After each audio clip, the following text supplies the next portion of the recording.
Entonces, bueno, déjame, estoy contestando ahorita una pregunta en el chat y, y justamente les... Ah, bueno, mejor les digo acá.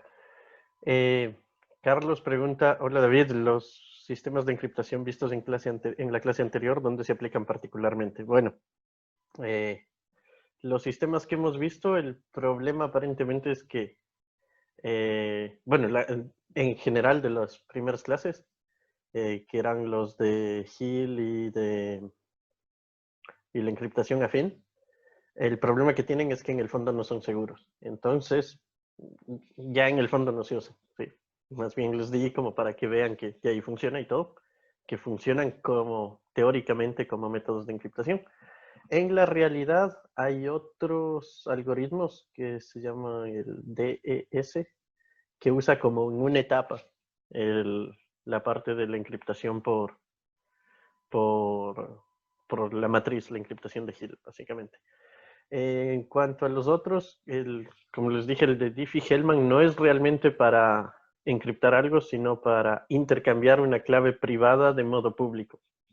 Entonces, eh, bueno, en el fondo eso se puede ocupar en cualquier tipo de comunicación que se quiera hacer al final, como de las que se suele decir cifrada punto a punto. Entonces se tiene que enviar la clave, la envía de un lado al otro y pasa por un medio no muy seguro, etcétera, pero luego ya los dos tienen la misma clave y los dos son los únicos que pueden acceder. Pero es solo la clave, ¿sí? Después, esa clave va a ser igual un código, etcétera, que va a ser usado por otro algoritmo para encriptar. Y el de El Gamal, no estoy seguro de dónde, si hay realmente por ahora usos como muy frecuentes, porque bueno, igual es más o menos segura mientras no se envíen demasiados mensajes con el mismo y cosas así. Eh, bueno, la parte que le hace más segura es la parte que hacíamos de generar un número aleatorio para que cada vez cambie. Eso es lo que garantiza de algún modo la seguridad, pero el problema medio práctico es que necesita, como se hace módulo un primo, necesita un primo enorme para que contenga los mensajes posibles. Bueno, eso más o menos. El algoritmo que sí se usa bastante y que es en el fondo simple, entre comillas, que tal vez lo logremos ver, es el RSA, las siglas de los tres matemáticos que lo descubrieron o que lo inventaron en el fondo. Eh, Ese es bastante usado en el fondo para bueno, casi todos los protocolos de los envíos por Internet. Sí. O sea, en casi todas una página web está cifrada con algoritmos de RSA y llega al otro lado y tienen que descifrarle con la clave privada correspondiente. Entonces el algoritmo RSA funciona, pero el problema es que necesita números que sean enormes, porque obviamente también vamos a ver ahorita que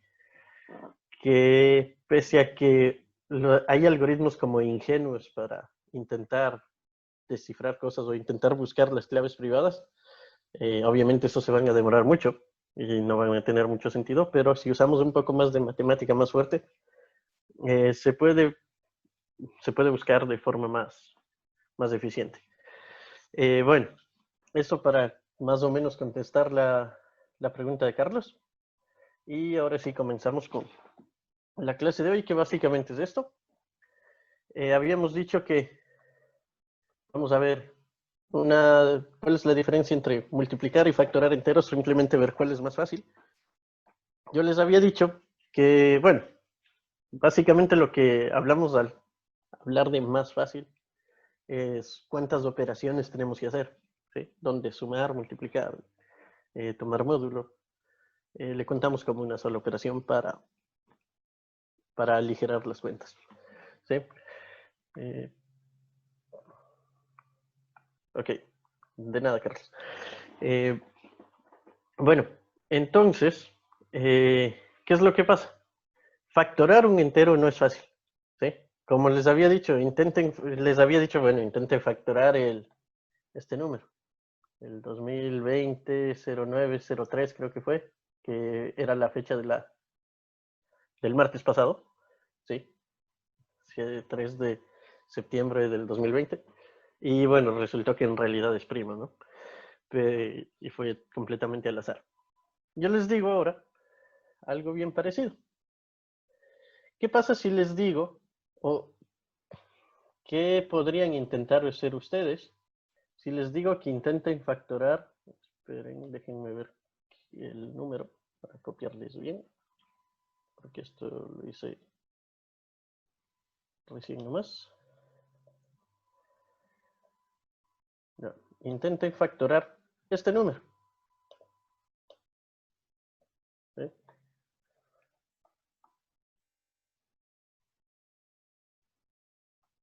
Factore este número. Aún más yo les digo que ese número yo lo construí multiplicando exactamente dos números primos. Eso va a ayudar en cierto modo, aparentemente, porque ustedes dirían ya, son solo dos. Con que encuentre un factor, ya encontré el otro. Está completamente factorado. ¿Sí?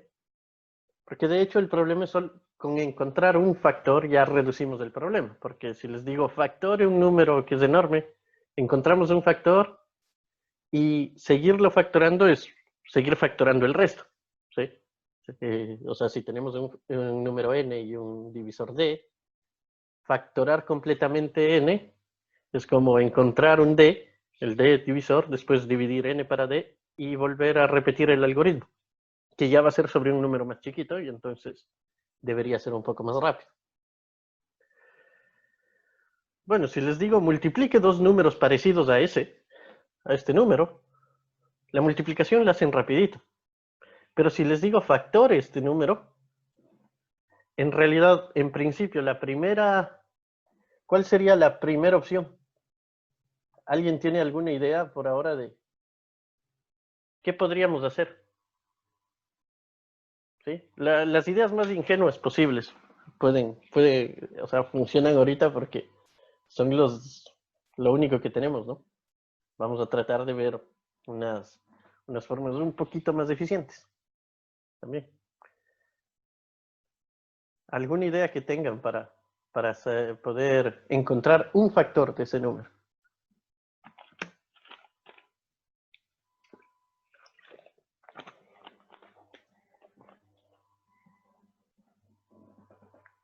Pueden escribirlo, decirlo tranquilamente. Fuerza bruta, ¿a qué te refieres un poco más precisamente, Daniel? Para, para decirlo, para que todos lo sepan. Ir probando desde la mitad para abajo, casi, ya. Vamos a combinar un poco la idea de si encontramos un factor de su raíz cuadrada, dice Carlos, o menor, ¿sí? Sí, criterios de divisibilidad. Sí, criterios de divisibilidad los tenemos para divisibilidad por 2 termina en par, divisibilidad por 5 termina en 5, por 3 la suma debe ser múltiplo de 3, por 11 la suma alternada múltiplo de 11. Ninguno de esos satisface. Otros criterios de divisibilidad ya son más complejos. Si ustedes me dicen un criterio de divisibilidad módulo 17, no tengo idea. ¿Sí? O 31, peor. ¿Sí? Entonces, sí, en principio podría funcionar si los factores son chiquitos. Pero justamente vamos viendo que el problema se hace un poco más complicado cuando los, los factores son grandes, ¿no? Lo que Daniel dice como fuerza bruta, la idea es básicamente, ¿sí?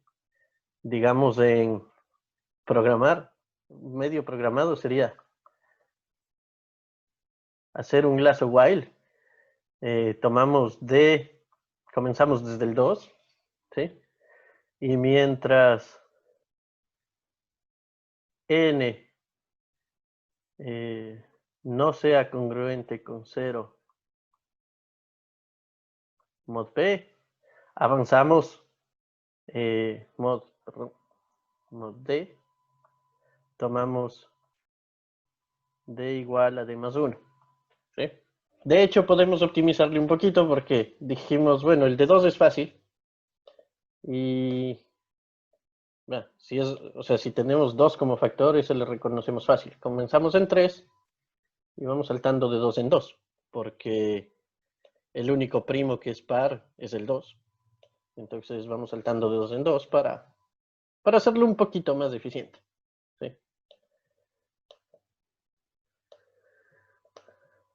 Ya. Y bueno, en principio podríamos hacer eso y retornar como respuesta un factor. Solo la pregunta por ahora era un factor. Retornar el último de que se obtuvo, ¿verdad? O sea, cuando ya el n sea distinto de 0 módulo d, entonces retornamos el valor. Retornamos el primer valor que sea distinto de 0 módulo d. El primer d tal que n sea distinto a 0 módulo d. Bueno, problema con esto. Sí, ese es justamente el fuerza bruta. Podemos justamente adaptar lo que dice Rubén con un pequeño error. No es desde la mitad, más bien desde la raíz cuadrada, como dice Carlos. ¿Sí? Porque, digamos, la idea es esta. Si n es igual a por b, entonces a es menor o igual que raíz de n, o b es menor igual que raíz de n. Al menos uno de los dos es menor o igual que la raíz cuadrada, porque si no, cuando les multipliquemos vamos a tener un número más chiquito que n. ¿Sí? Entonces, usando esto, bueno, en realidad podemos, mientras, no hacerle todos, sino mientras sea esto y d sea menor que raíz de n.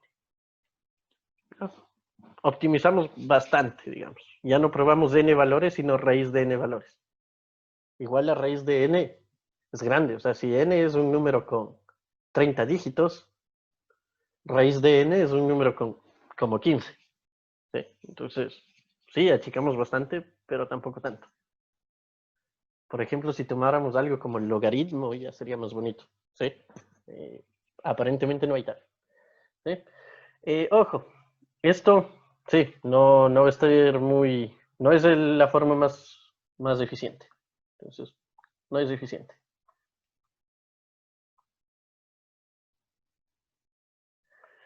Entonces tenemos que probar algunas cosas como un poco más matemáticamente más complejas aparentemente.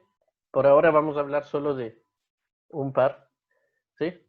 La criba es básicamente el ir tomando la lista, por ejemplo acá, yo les dije, vamos tomando todos los números impares. Entonces dicen, sí, pero si yo ya intenté dividir por 3, ya intenté dividir por 5 y no funcionó, cuando avanzo en la lista va a aparecer el 15. Yo sé que no va a funcionar, ¿sí? No es un factor. Entonces puedo saltarle. Y puedo en realidad aquí decir, bueno, le mejoro un poquito. Pongo, en vez de D, suceda esto. Bueno, esto está bien. Perdón. Aquí en vez de D más 2 digo D igual al siguiente primo. Que construyo una función aparte. Y calculo el siguiente primo a partir de D. Y solo pruebo los primos. Porque los otros números no tiene sentido. Porque si un número compuesto va a ser el factor, es porque un número primo más pequeño que él ya era factor. ¿Sí? Entonces, bueno, eso es una pequeña mejora. Pero por ahora vamos a hablar un poquito de estos dos algoritmos. El Rho Polar y el de Fermat. El de Fermat no le programé. Ese va a ser su ejercicio, intentar programar el de Fermat, sobre todo porque les voy a poner algún problema para pensar para la próxima semana. Sí. Bueno, la idea del de Fermat es bien simple. Fermat. Es bien simple. Bueno, vamos a suponer que nuestro número es impar. ¿Sí? ¿Por qué? Porque si es par, los factores de 2 ya les podemos sacar. ¿Sí?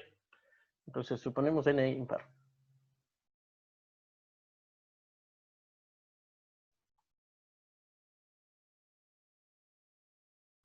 ¿Ok? Suponemos n impar. Y la idea es básicamente, bueno, veamos qué pasa si n tuviera esta forma. A cuadrado menos b cuadrado. Diferencia de cuadrados. Pero esto sabemos que es a más b por a menos b. ¿Sí? Entonces lo que podemos hacer es más o menos, a partir de eso, prácticamente ir probando valores de a y b, tales que eso tenga sentido. ¿Sí? Y como sabemos además que uno de los factores tiene que ser más pequeño que la raíz cuadrada, lo que podemos decir es, bueno, veamos qué pasa si a es más o menos la raíz cuadrada de n, y vamos viendo hacia abajo, si a es de n, raíz de n, ¿cuánto debería valer b? ¿Sí? Para que esto tenga sentido. Sí,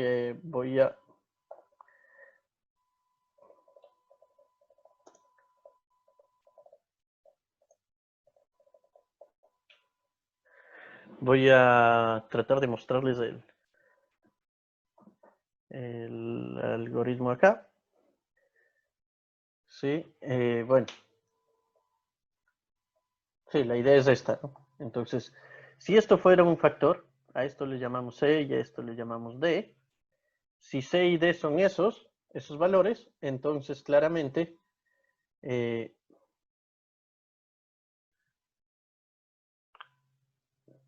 sería A y qué sería B? A partir de C y D. A sería la semisuma y B sería la semidiferencia. ¿Sí? Entonces, en realidad, nuestro N sería C más D sobre 2 al cuadrado más C menos D sobre 2 al cuadrado. Con algunas condiciones extras. Como estamos suponiendo que es impar, tanto C como D tienen que ser impares. ¿Sí? Porque si uno de los dos es par, si solo uno de los dos es par, acá ya no puedo dividir. Para 2 ya no tengo un entero. Y ya no me funciona. ¿Sí? Si los dos son pares, bueno, tampoco tengo algo muy interesante. Porque si es, si cada uno son,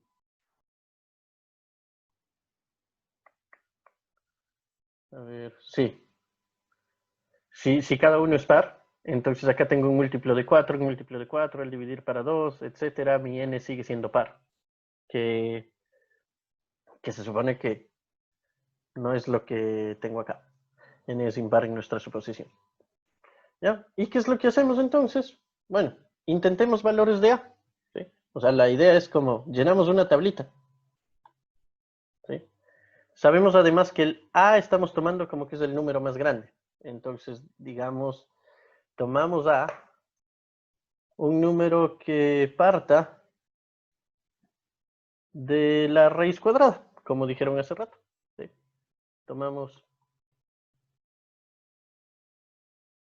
A igual raíz de n redondeado hacia arriba. ¿Sí? Y vemos cuánto valdría B. Y B igual lo que se obtenga despejando. O sea, si n era igual a A cuadrado más B cuadrado, B tendría que ser la raíz cuadrada de n menos A cuadrado. Y básicamente, seguimos, avanzamos A, o sea, hacemos A, bueno, lo voy a escribir acá, como que mientras B no sea entero, tomamos el siguiente A. Usamos el siguiente A. ¿Sí? Y retornamos el A que funcionó. No el A que funcionó y el B que funcionó, sino C y D. Bueno, C más D sobre... perdón. A es A más B. y A menos B. Estos son los dos factores que hemos encontrado, ¿sí? Porque obviamente cuando encontramos un factor, en realidad encontramos dos. Ya. Y obviamente, ¿qué significa? Que cuando hagamos aquí todo que si acá este while, obviamente este valor de A comienza en raíz de n y va a poder llegar hasta n. Y si llegamos hasta n es porque ya no logramos encontrar dos factores y por tanto el número tendría que ser primo. ¿Sí? En la práctica, ¿cuándo esto sería útil? Este modo de factoración sería útil. Para contrastar un poquito con nuestro modo de factoración, digamos, intuitivo. Nuestro modo de factoración intuitivo, si nos fijamos, es un lazo while que inicia con números chiquitos y va aumentando los números, ¿sí?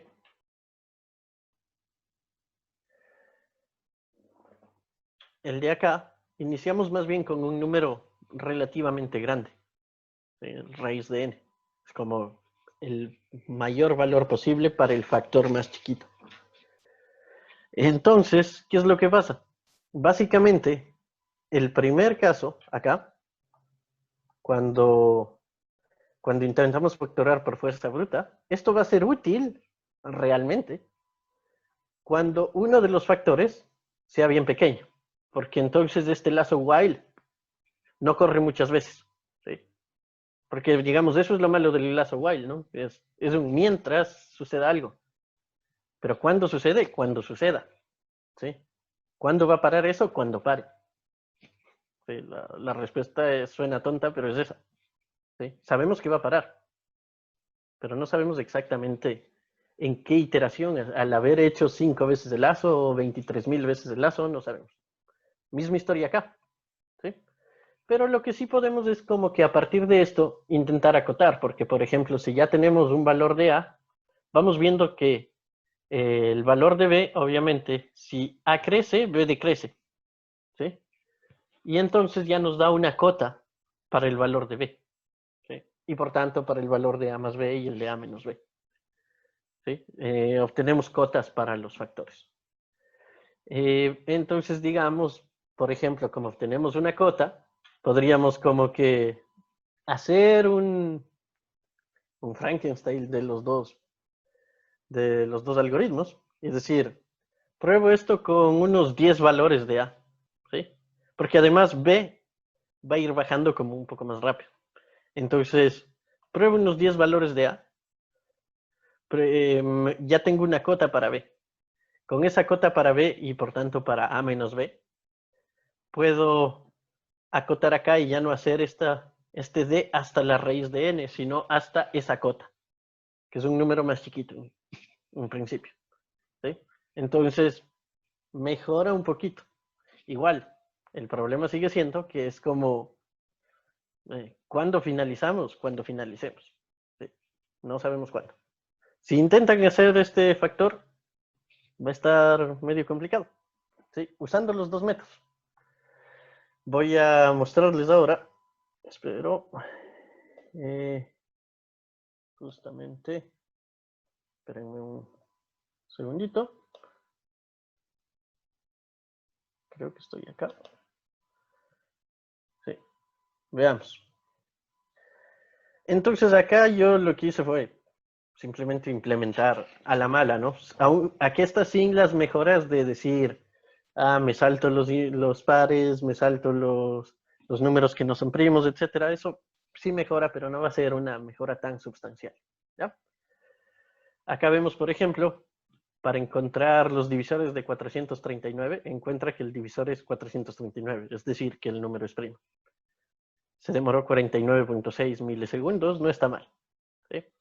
Aquí está otro programa, que es el del divisor por el método RO, que vamos a hablar dentro de poco, justamente para mostrarles esto. ¿Qué es lo que sucede cuando hacemos aquí con 439 el tiempo de divisor de RO? Bueno, 12.2 milisegundos. Parece un poco mejor, ¿no? ¿Sí? para factorar el mismo 439. Entonces, obviamente me dirán, ver solo el tiempo ahí no es algo del todo preciso, etcétera, etcétera. Es cierto. Pero vamos a ver qué sucede. Acá, sí, mejor les muestro en el otro, creo. Estoy haciendo aquí. Ya. El número que les di a factorar era este. 40.800, no. Este que comienza con 40, 80, 77, 16, 88, 46, 11, 1. ¿Sí? Más largo que cualquier número de teléfono de no importa dónde. ¿Ya? Y les digo, intenten factorar ese número. Acá, bueno, lo que hice fue solo copiar y pegar las mismas funciones. Acá arriba está el del divisor de forma ingenua. Y aquí está el divisor con el método RO, que vamos a hablar un poquito. Y vemos que, para este caso, el encontrar el factor usando la forma ingenua, ojo que es la recontra ingenua, ¿sí? Puede mejorar un poco combinándole con el de Fermat o combinándole bueno, en este caso, usando el de Fermat va a salir de una porque yo sé cómo construir los números y entonces los números estaban bien pegaditos. ¿Sí? O sea, los números están casi parecidos a la raíz cuadrada del número. Entonces, en ese caso, el de Fermat va a ser bien útil. Entonces, pero si usamos el algoritmo de encontrar un divisor por fuerza bruta, vemos que se demora 2.39 segundos. Tampoco está tan mal, ¿no? Para un número así de grande, aparentemente. No está tan mal. El método RO encuentra el mismo factor, que es la fecha de hace 7 días, que descubrimos que era un número primo, el 2020-0903, o sea, 20.200.903. Sí. Acabamos de descubrir la semana pasada que ese número es primo. Entonces, ese era uno de los factores, ¿sí? Pero vemos que por el método RO, el tiempo de ejecución fue de 20.2 milisegundos, o sea, 100 veces más rápido. ¿Sí? Y ahí como que ya vemos una ganancia, ¿no? Enorme. Ojo, igual, siguen siendo números chiquitos en los que en realidad podemos hacerlo en la compu. Usualmente, los números que se ocupan para los algoritmos de encriptación tienen como, ¿cuánto es? Como 1024 bytes, o sea, 1024 dígitos de ceros y unos, que más o menos son la tercera parte, o sea, unos 300 cifras decimales. ¿Sí? Acá se demoró ya 20 milisegundos en algo de, que unas, ¿cuántas cifras? Hay 15, creo. ¿Sí? Imagínense cuánto se va a demorar en algo de 3000 cifras, de 300 cifras. ¿Sí? Se demora muchísimo más. Y entonces justamente ahí es lo que garantiza en cierto modo la seguridad hasta cierto punto. Bueno, ahora les voy a hablar un poquito de qué hace este algoritmo RO. ¿Sí? En el algoritmo RO lo que hacemos es calcular esta parte que es dado un X que tomamos al azar. ¿Sí? El N es el número que queremos factorar. El X es un número como que prácticamente al azar, más pequeño que N. En realidad, en principio debería ser coprimo con N. No, creo que ni hace falta, no. Un número prácticamente al azar, módulo N. ¿Sí? Y hacemos las operaciones módulo N, que aquí está. O sea, hacemos X al cuadrado más 1. Esa operación. En realidad podemos reemplazar por cualquier otro polinomio de segundo grado. O sea, podríamos poner 23x cuadrado menos 17x más 428, módulo n. ¿Sí? Eso vamos a iterar. Y lo que va a hacer aquí es que vamos a repetir eso. Y mientras el máximo común divisor entre las dos últimas entradas calculadas, ¿sí? Si ven acá el Y era la respuesta, el X es la entrada, ¿sí? O sea, entre las iteraciones que tendríamos un X1, X2, X3, en realidad sería hasta que el MCD entre XY menos el XY menos 1 y N sea 1, cuando esa diferencia sea coprimo con N, escribimos X como perdón, mientras eso no suceda, seguimos repitiendo, ¿sí? O sea, tomamos como X la siguiente iteración. Tomamos la siguiente, la siguiente, la siguiente. O sea, X es el iterado y Y es el iterado del iterado. Y con eso hacemos que nuestro factor va a ser el valor tal que Y menos X ya sea coprimo con N, ¿sí? El primer valor de nuestro P, del MCD, ¿sí? Perdón, que no sea coprimo. Estamos repitiendo mientras esto siga siendo coprimo. Seguimos repitiendo. Cuando no sea coprimo, justamente el valor del MCD es el valor que retornamos como un factor, ¿sí? ¿Por qué funciona esto? Vamos a tratar de ver una idea. Vamos a tratar de verlo acá en la pizarrita. Y vamos a también hablar de por qué se le llama rho de Pollard. ¿Sí? Rho de Pollard. La idea es bien simple.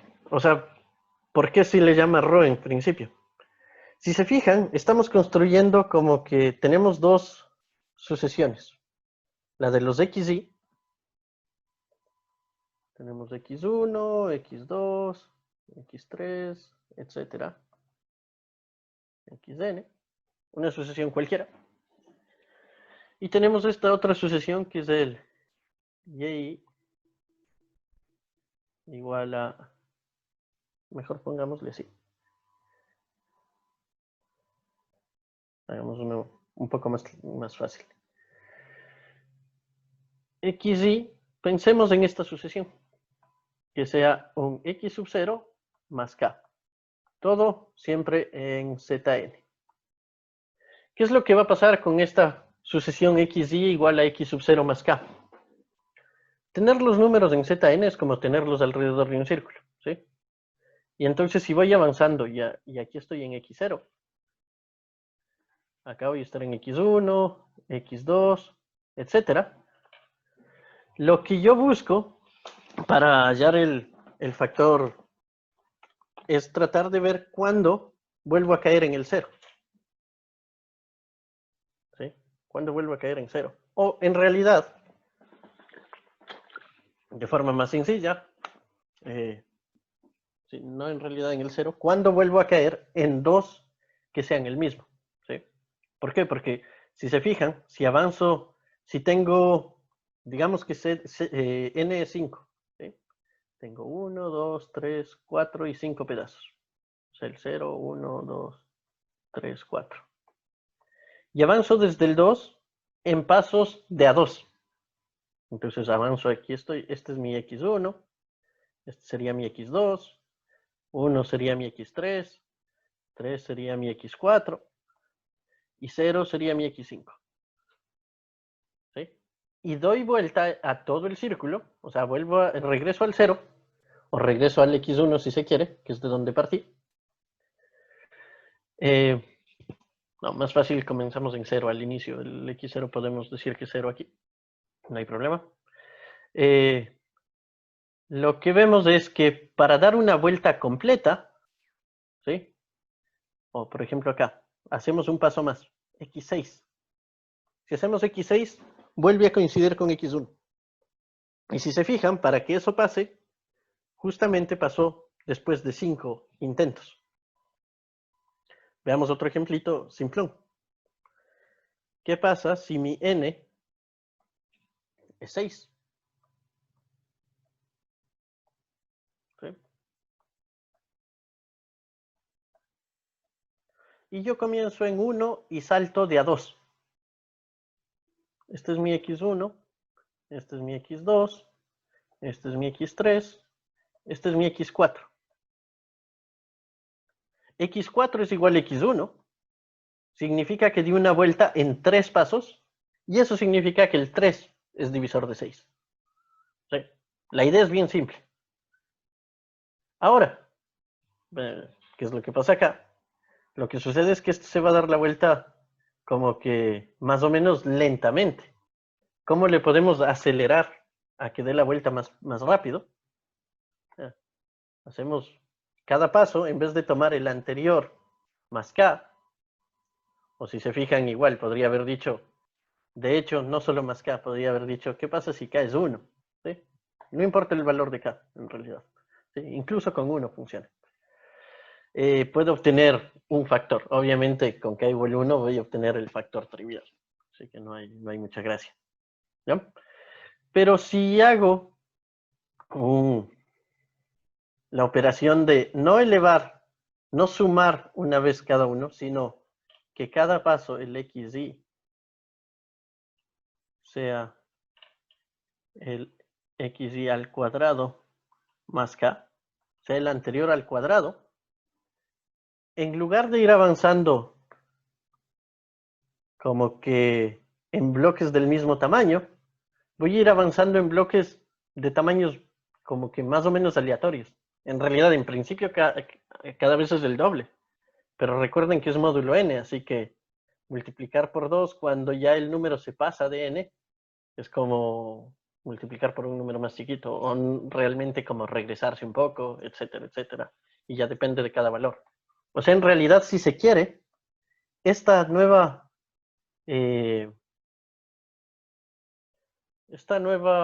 sucesión es una sucesión que es casi aleatoria. O sea, se le llama pseudo aleatoria.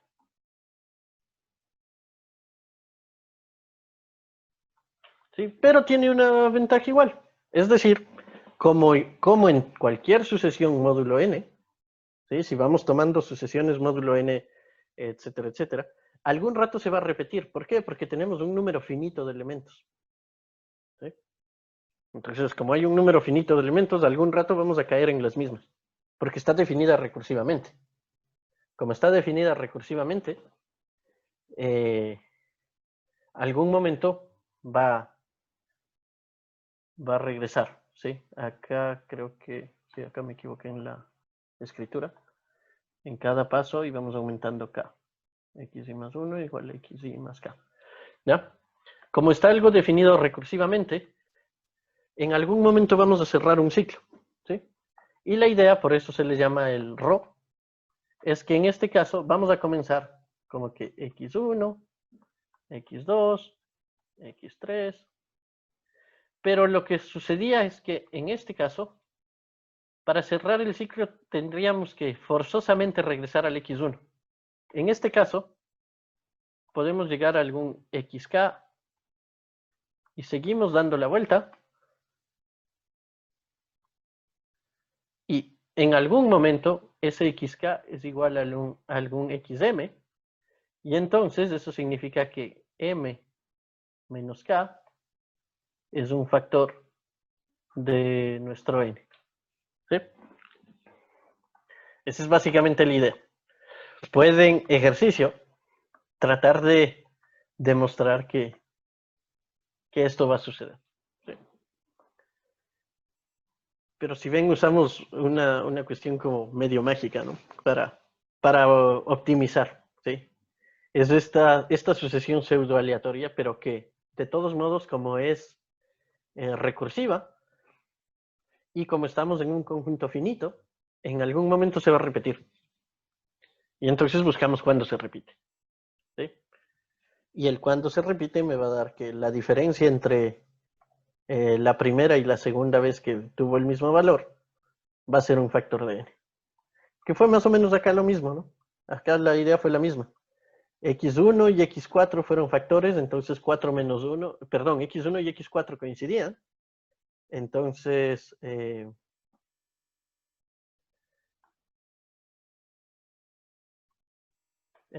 decíamos que el factor es 3, porque es la diferencia entre los dos índices. ¿No? Esa es la idea del algoritmo Rode polar. Ojo, obviamente, le podemos como que tunear, yo qué sé, o mejorar o alguna cosa. En lugar de este K, usualmente se pone 1, porque con 1 basta. ¿Sí? Pero, en realidad podrían aquí poner cualquier K. E igual, acá podrían poner cualquier valor A y sigue funcionando. Ojo, esto está definido recursivamente, así que necesitamos definir un x sub 1 o x sub 0 si comienzan a contar por 0. ¿Sí? Ese valor es el que en el algoritmo les puse, está escrito como, por eso está escrito ρ de x, n. El x es el primer valor que tomamos. Entonces, en realidad, el factor que encontremos, perdemos un poquito aparentemente, en el sentido de que nuestro algoritmo de fuerza bruta encontraba siempre el menor factor. Acá vamos a encontrar algún factor, no sabemos cuál. ¿Sí? Y aún más, el factor encontrado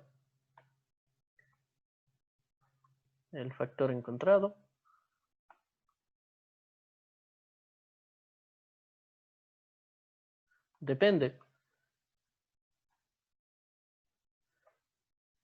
del primer valor que hemos tomado.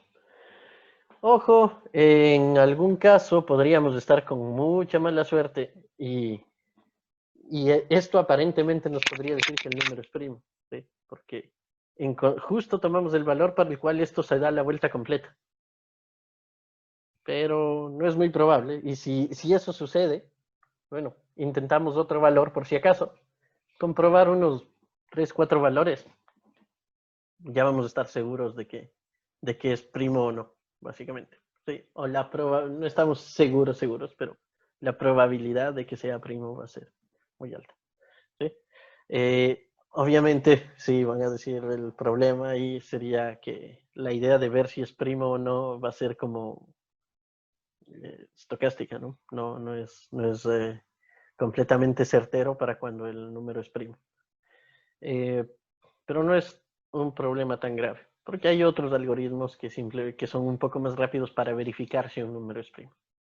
¿Sí? Entonces, aquí estamos suponiendo que el número no es primo, ¿sí? En el fondo. ¿Sí? Si el número es primo, usamos esos otros algoritmos que son como un poco más eficientes, solo para ver si el número es primo. Ya, como vimos acá, nuestro algoritmo corría muchísimo más rápido que el de, veamos, estábamos acá, ¿no? Corremos esto. ¿Sí? Si se fijan, ahí encuentra los divisores, se demora. ¿Sí? Esta vez se demoró más porque tengo ventanas abiertas en mi computadora. Sí, en particular el zoom le va a ser más lento. Sí, en lugar de 2 segundos que estaba hace rato, ahora se demoró casi 4 para calcular por fuerza bruta, pero 37 milisegundos para calcular, para factorar este número de buena forma, digamos. ¿Sí? Bueno, vamos a acabar hablando un poquito del algoritmo RSA, que es como les decía, la parte más importante de lo que podemos llegar a entender solo usando teoría de números, porque los otros algoritmos de encriptación ya ocupan cuestiones mucho más avanzadas de matemática, ¿no? Sobre todo de álgebra. Entonces, lo que vamos a ver acá es un pequeño ejemplito y vamos a jugar con eso. Sí, vamos a tratar de, a partir de eso, ver cómo funciona el algoritmo RSA. Ya. La primera parte simplemente es la codificación, o sea, cambia de una palabra, una palabra, una cadena de caracteres a un número, y esta es la función que regresa. Y lo único que estoy haciendo es, esta vez puse un alfabeto más grande, con mayúsculas, minúsculas, no con acentos porque me da errores, si les dejamos directamente. Sí, hay que cambiar la codificación y cosas de esas para que acepte los acentos, así que por ahora sin acentos y sin ñes también, porque es un acento. Entonces, acá lo único que estoy haciendo es que para cada un mensaje que esté escrito, busca la posición dentro de este alfabeto.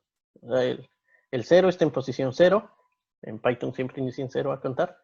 El 1 en posición 1, etcétera. A está en la posición 10, B está en la posición 11, C en la 12, etcétera. W, X, Y, Z está en la posición 36, 35. A en la posición 36, etcétera. Entonces lo único que escribe acá es todas las posiciones una junto a la otra. ¿Ya? Por eso multiplica acá por 100, porque como hay menos de 100 caracteres, multiplicar por 100 es aumentar 2 dígitos. Y este es el que regresa, por eso tomamos módulo 100 para eliminarlo, ir tomando de 2 dígitos en 2 dígitos. Entonces acá tenemos un ejemplo pequeño. Simplemente estamos codificando la palabra prueba, escribimos el mensaje para ver, obtenemos esto. Esto significa que la P es 51, esta es la R, esta es la U, esta es la E, esta es la B, esta es la A. ¿Ya? Letra por letra. Y decodificamos. Como les dije, esto es solo codificar. Eso usualmente todo el mundo conoce cómo, o debemos hacer público el cómo codificar. Ahora, encriptar y decriptar y desencriptar están aquí en estas funciones. Encrypt usa un mensaje, el mensaje traducido a números y una clave pública, y regresa. La clave pública va a ser un par, que es un número E y un número N. ¿Sí? Y mi forma de encriptar va a ser bien simple. Es enviar, es hacer esto. Es hacer que E, el mensaje encriptado, sea M elevado a la E minúscula. El mensaje codificado elevado a N, a la E, módulo N. N todo el mundo conoce, E todo el mundo conoce. Y lo que queremos es que al desencriptar sea más o menos de la misma forma. ¿Sí? Lo único que hagamos es elevar a una potencia, pero a una potencia D, ya no es la misma E. ¿Sí? Y la D va a ser la parte que uno se guarda, la parte privada. Pregunta acá, ¿qué relación deben tener D y E? ¿Qué relación deben tener entre D y E? Y bueno, con N también, porque es una relación que tiene que ver con N. ¿Sí? Si se fijan, voy a tratar de copiar esto al OpenBoard. No.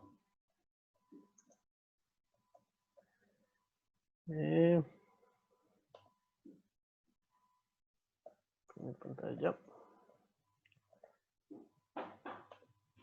Por ahora están viendo el OpenBoard, sí. Ya. Vamos a hacer como de costumbre. Ya. Vamos a fijarnos en esto. Lo que queremos es esta ecuación. Queremos que E sea M a la E mod N y que M a su vez sea E a la D mod N. En particular eso significa, ¿qué cosa? Si sustituimos, significa que M es igual a M a la E a la D mod N. ¿Y en qué se basa nuestro algoritmo RSA? Decimos lo que queremos es que este N sea difícil de factorar. ¿Por qué? Veamos. Recuerden una cosa. Si tuviéramos esto, La primera parte que lo que habíamos visto en la clase pasada era que calcular el logaritmo es difícil, ¿sí? Es decir, aun si conociéramos m y e, es difícil calcular d módulo n, ¿sí? Aun si alguien intercepta. Bueno, el mensaje E todo el mundo lo conoce porque simplemente esto se ocupó la clave privada, la clave pública para encriptarlo. Si alguien encontró por azar o porque alguien le pasó el mensaje M, un mensaje M, no necesariamente puede calcular D porque eso sería calcular el logaritmo discreto que vimos que es algo no muy sencillo computacionalmente. ¿Sí? Ahora la otra parte. Queremos que esto suceda. ¿Qué significa esto de aquí? Significa que m e a la d es igual a m a la 1. Esto significa que, recordemos que habíamos dicho el teoremita de Fermat,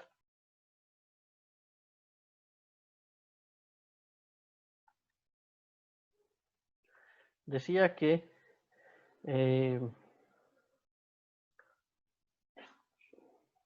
a la p menos 1, no, a la p es congruente con a mod p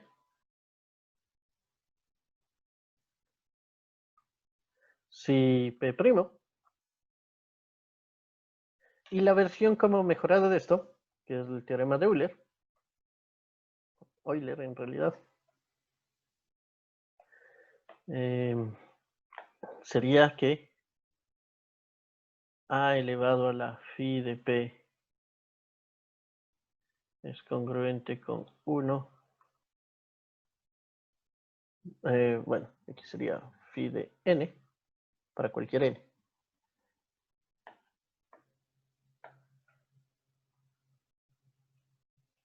Mod 1, mod n para todo n, si el MCD entre a y n es 1. Y la versión un poco más general sería multiplicar esto por 1 más. O sea, este phi de n más 1. O veámosle un poco más generalmente. Si esto es cierto, al elevar a esto a la k phi de n, sigue siendo lo mismo, porque es elevar 1 a la k. Y si a esto le sumamos 1, aquí nos quedaría 1 por a.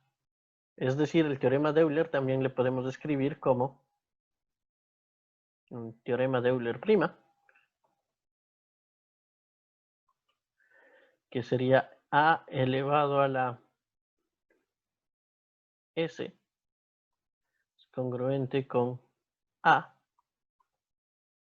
mod n,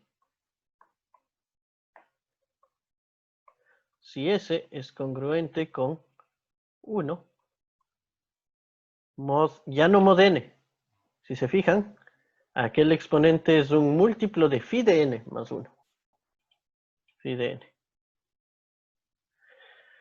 Y recordemos la construcción de nuestro n, de nuestra función phi. ¿Sí? La función phi lo que hacía era que contaba los números que son coprimos con n y menores o iguales que n. Lo que sabemos es que si n es el producto de dos números, esto es phi de p por phi de q. Si p y q coprimos. Entonces, en particular,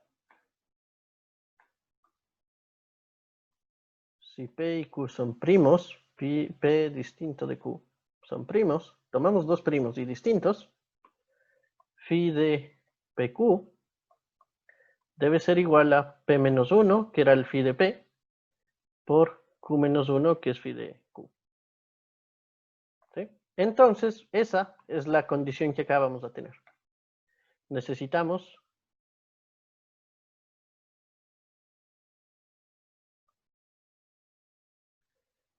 ED congruente con 1 mod phi de n. No mod n, sino mod phi de n.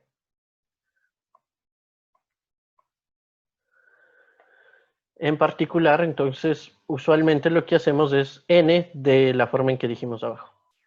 Con n igual a p por q,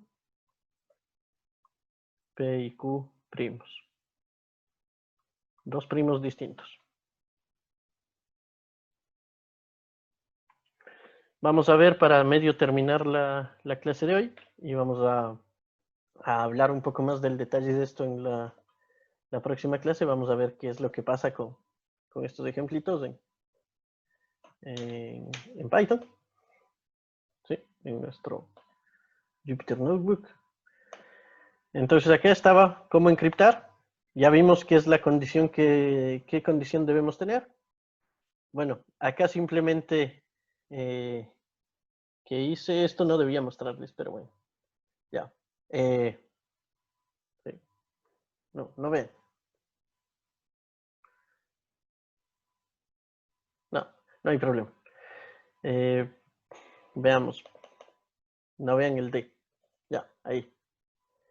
Ya, lo único que está haciendo acá es el algoritmo euclidiano extendido para calcular el MCD entre dos números. ¿Por qué? Porque con el algoritmo euclidiano extendido o con el MCD podíamos calcular el inverso de un número A módulo M, ¿sí?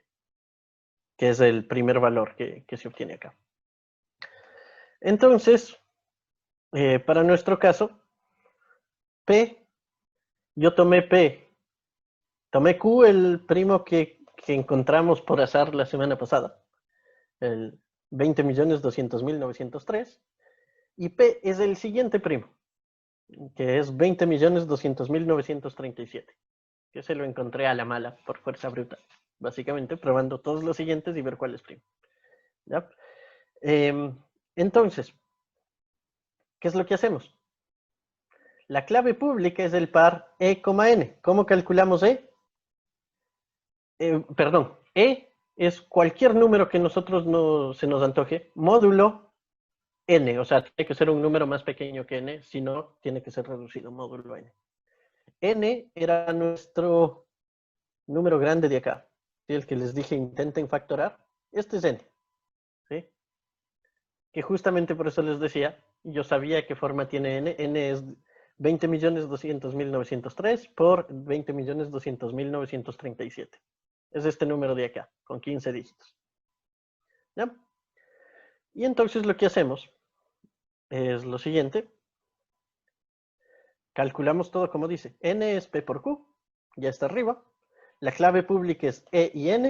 E es el número que se me antoje. Casi el número que se me antoje. Porque hay una condición, si se fijan.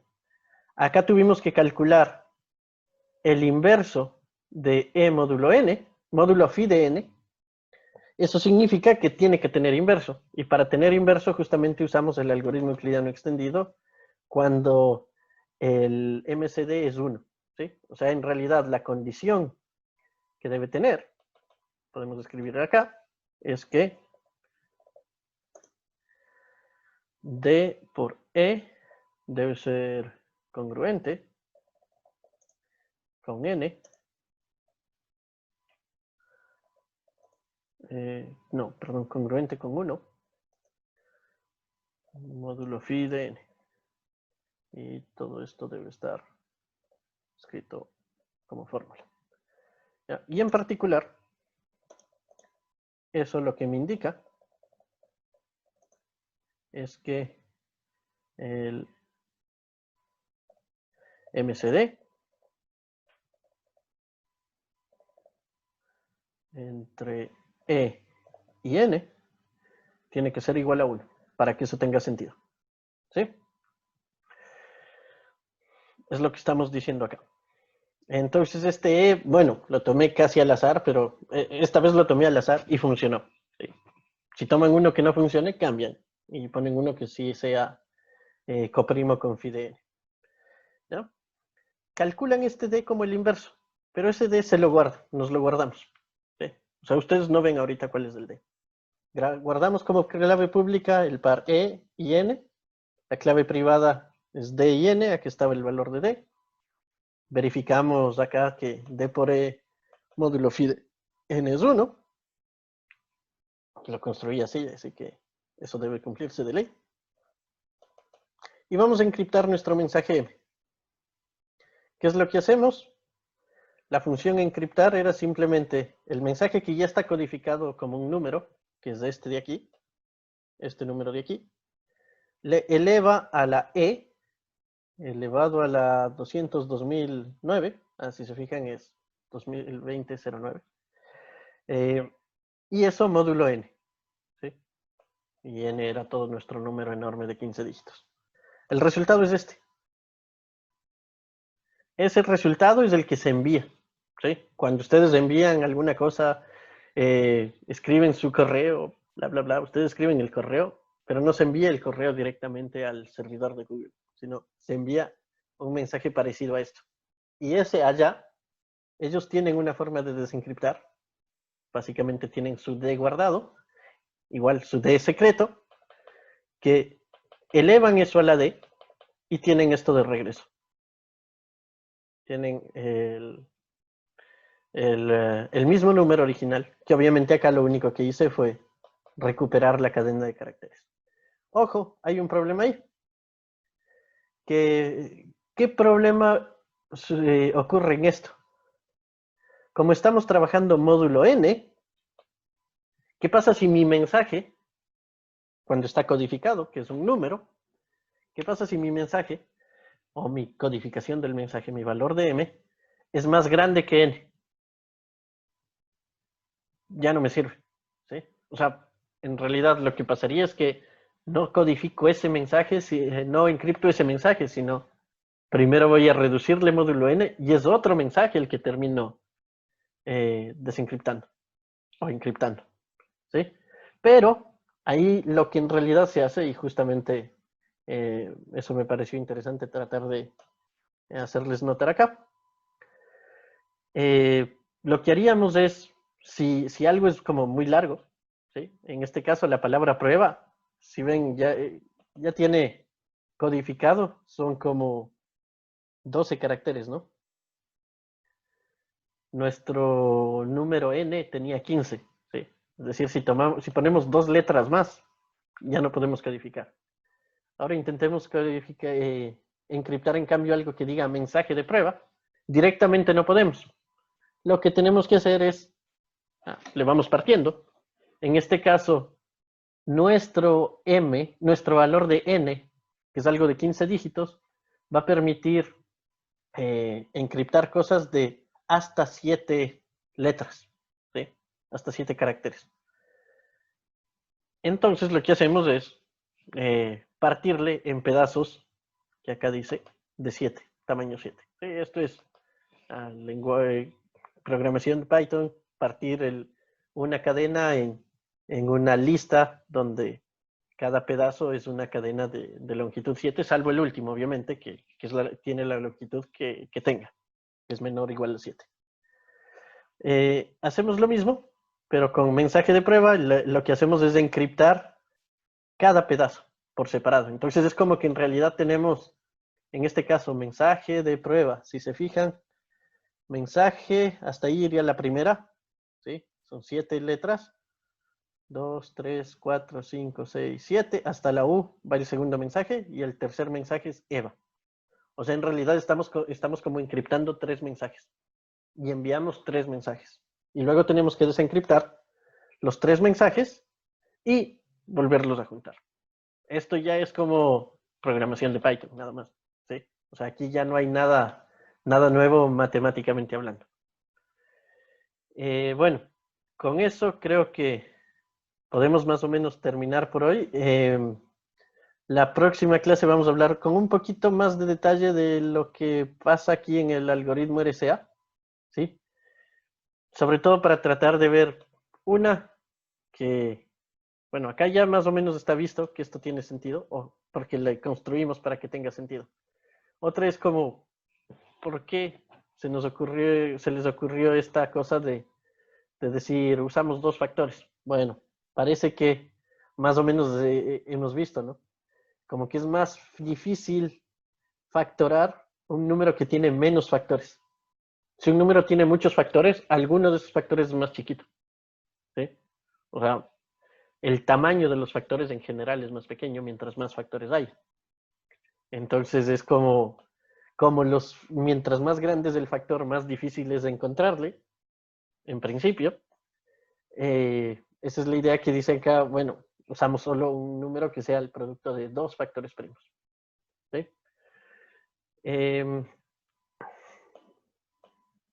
Creo que sí, eso es prácticamente todo. Lo que vamos a ver el jueves es un poquito del cuándo, por ejemplo, podría aparentemente no ser seguro el algoritmo RSA, pero no porque el algoritmo en sí sea malo, sino porque haya una mala implementación del algoritmo. ¿Sí? Como habíamos dicho hace rato, eh, si el P es muy chiquito, por fuerza bruta le encontramos. ¿Sí? Si P por Q es de nuestro N. Si P es muy chiquito, por fuerza bruta encontramos. Si en cambio P es muy grande, por el algoritmo de Fermat le podemos encontrar. O incluso por fuerza bruta, pero comenzando desde raíz de N, hacia abajo. ¿Sí? Entonces acá tenemos que como que jugar con los valores de P y Q. Lo que sucede usualmente es que este valor tiene como no, yo qué sé, unos 200 dígitos y este tiene unos 400. ¿Ya? Y entonces, no, los dos son grandes y no están cerca el uno del otro. ¿Ya? Y entonces es más o menos, eso, eso hace que el algoritmo sea más o menos seguro. Y obviamente, de ahí, si ustedes quieren ver que con computación cuántica y esas cosas se puede hacer, teóricamente se puede factorar más rápido, sí, teóricamente. En la práctica, los computadores cuánticos no pueden factorar números muy grandes porque necesitan mucha más memoria de la que por ahora tienen. Así que tampoco resulta por ahora útil. Entonces, por ahora, este método es bastante seguro y además, sí, es bastante eficiente. El problema a ratos es que como estamos calculando cosas módulo n y n es un número enorme, problema entre comillas, es que justamente eh, por eso si se fijan como que intentan abrir una pestaña de Google Chrome o lo que sea, de un explorador web, en una compu de hace 10 años, eso tose, eso no avanza, ¿sí? Se demora un montón, porque tiene que encriptar y desencriptar cosas como con números muy grandes, que las computadoras como que un poco más modernas las hacen rápido, pero las antiguas se van a demorar un montón, ¿sí?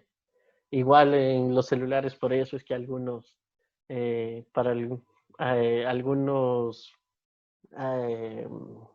exploradores web se demoran más o que tienen como que una versión ligera y cosas así, para que no sea muy pesado el hacer estos cálculos en realidad en, en el, en el, en el computador o en el celular, que esto se hace por debajo sin que uno lo vea.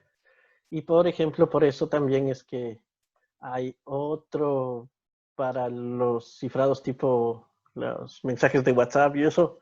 No se usan este tipo de cifrado porque es como bien, bien complicado, bien largo de calcular. Como son solo textos y etcétera, lo que usan es otro tipo de cifrados, que son como más fáciles o más cortos para calcular en, en una computadora sin mucho poder, digamos. Como les decía, entonces vamos a hablar un poquito de las posibles fallas acá, de la implementación de esto, pero a tratar de resolverlo matemáticamente, o sea, a hackear matemáticamente, entre comillas. Eh, y eso, creo que ese es todo lo que tenía preparado para hoy y además es justo acabar ahora que ya me pasé un poquito del tiempo también.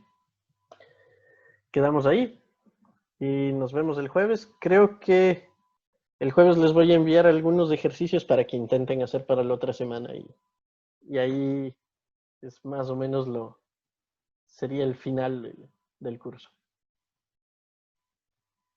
Listo. Gracias a todos. Gracias a ustedes también. Nos vemos el jueves. No, hoy es jueves. ¿Qué hablo? El martes. Sí, el martes hablamos del resto. Ya, que les vaya bien.